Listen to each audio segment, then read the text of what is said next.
Pas një periudhe të gjatë heshtjeje, Alice Maselli, e dashura e Klodit, ka vendosur të flasë për situatën e krijuar pas dasmës së improvizuar në Big Brother VIP Kosova.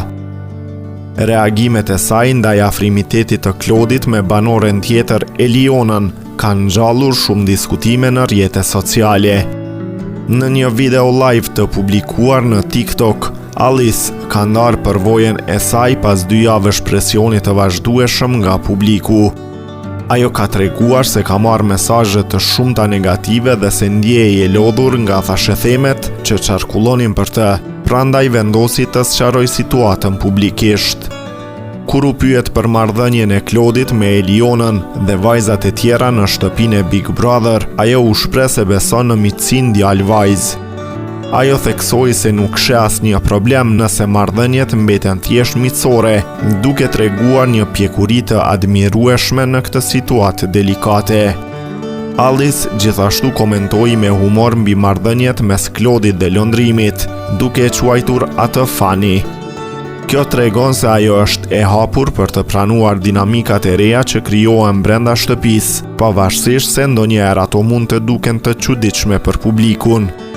Një nga momentet më të pritura nga ndjekësit ishte lajmi për finalen e madhe që do të mbahet në Prishtinë. Alice megjithatë bëri të qartë se nuk do të jetë fizikisht e pranishme në këtë ngjarje, duke lënë të hapur mundësinë për një surprizë të mundshme. Ajo theksoi se do ta mbështes Klodin nga distanca, duke vërtetuar besimin e saj të palëkundur në të. Kjo deklarat ka shuar shumë thashëthëme dhe spekulime mbi marrëdhënien e tyre, duke e bërë të qartë se lidhja e tyre është e fortë. Kur e pyetën për ndjenjat e saj, ajo shprehu se ndjehet e lodhur nga presioni dhe dëshiron që të gjithë të kuptojnë se ajo është aty për Klodin, pavarësisht situatës. Ajo e përfundoi videon duke inkurajuar ndjekësit që të mos besojnë gjithçka që dëgjojnë në rrjetet sociale.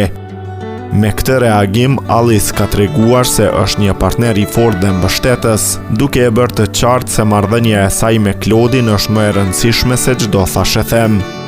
A mendoni se ky besim është i mjaftueshëm për të përballuar sfidat e ardhshme?